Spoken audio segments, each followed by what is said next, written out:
Isuzu Crosswind. Meron tayo ditong papalitan ng ano,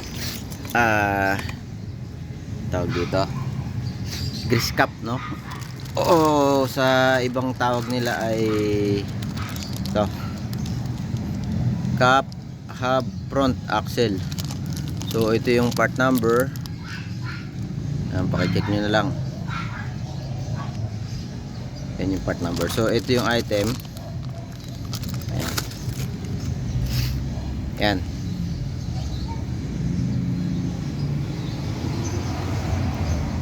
Sa ibang tawag nila dust cap, grease cap, front hub cover axle, no? Yan. Ito ay ninakaw. So nilagyan natin ng ano, ng takip na reno. So pwede naman yan. Gagawin natin, papalitan na natin. Ito. So nasungkit ko na kanina ito. So maluwag na ito. So ayan, medyo maluwag na yan. Maluwag pala. Ayan. So chinek ko na rin kasi tinignan ko kung okay pa yung grasa niya. So meron pa naman. So ang gagawin ko ngayon, lalagyan natin ito ng grasa. Punuin natin ng grasa para pag nilagay natin doon, maitutulak pa niya papasok doon sa bearing yung mga grasa. Ayan. Yun lang to. Depende kasi sa diskarte niya kung paano kayo maglalagay ng grease, no? Sa loob. Ayan. Maganda rin na hindi siya pinapasukan ng tubig, kasi pag pinapasukan ng tubig doon nagkakaroon ng problema, sira yung bearing. So, nagiging parang yung langis ay yung kanyang grasa ay nagiging gatas, no? Itong grease na ginamit ko ay high temp grease. High temp grease.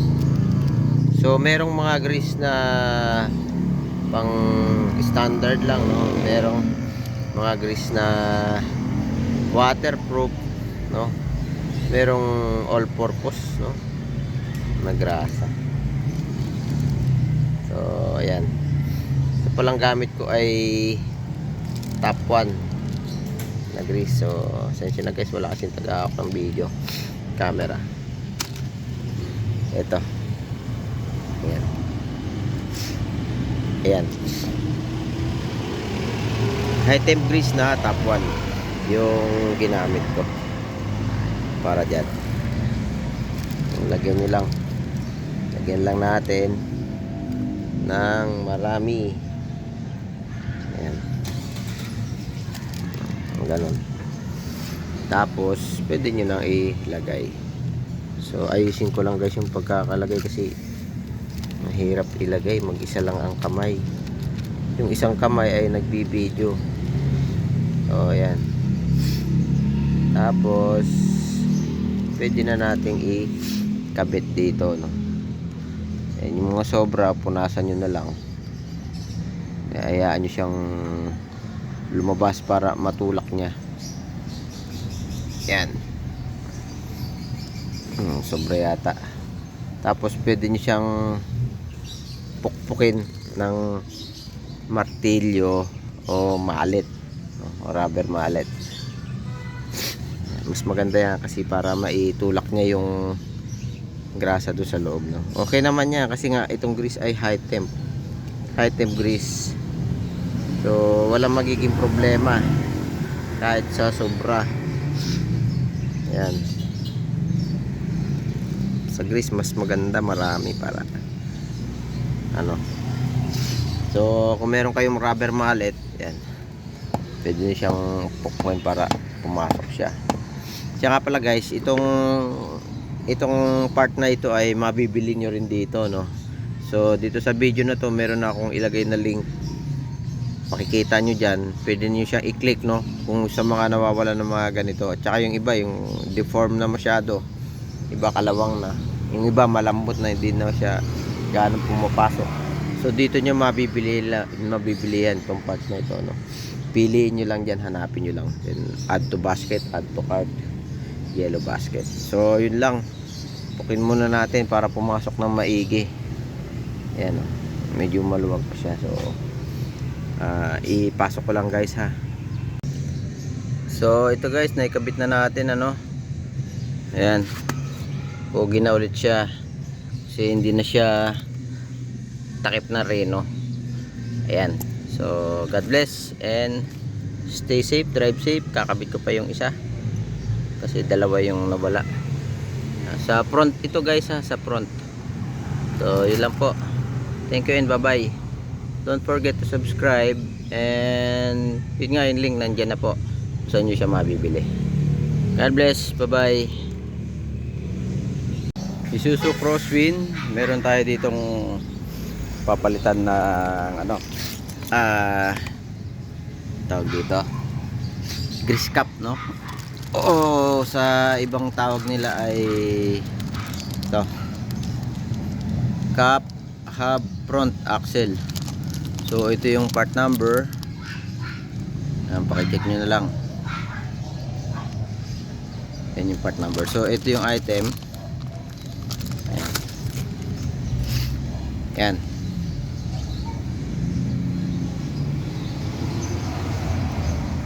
Sa ibang tawag nila dust cap, grease cap, front hub cover axle, no? Ayan. Ito ay ninakaw. So nilagyan natin ng ano, ng takip na reno. So pwede naman yan. Gagawin natin, papalitan na natin ito.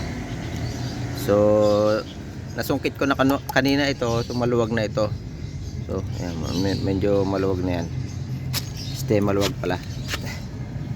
Ayan, so chinek ko na rin kasi tinignan ko kung okay pa yung grasa niya. So meron pa naman. So ang gagawin ko ngayon, lalagyan natin ito ng grasa. Punuin natin ng grasa para pag nilagay natin doon, maitutulak pa niya papasok doon sa bearing yung mga grasa. Ayan. Lang to.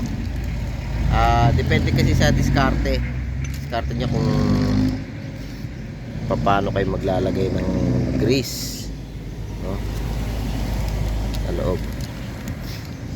Ayan. Maganda rin na hindi siya pinapasukan ng tubig, kasi pag pinapasukan ng tubig doon nagkakaroon ng problema, sira yung bearing. So, nagiging parang yung langis ay yung kanyang grasa ay nagiging gatas, no? Itong grease na ginamit ko ay high temp grease. High temp grease. So merong mga grease na pang standard lang, no? Merong mga grease na waterproof, no?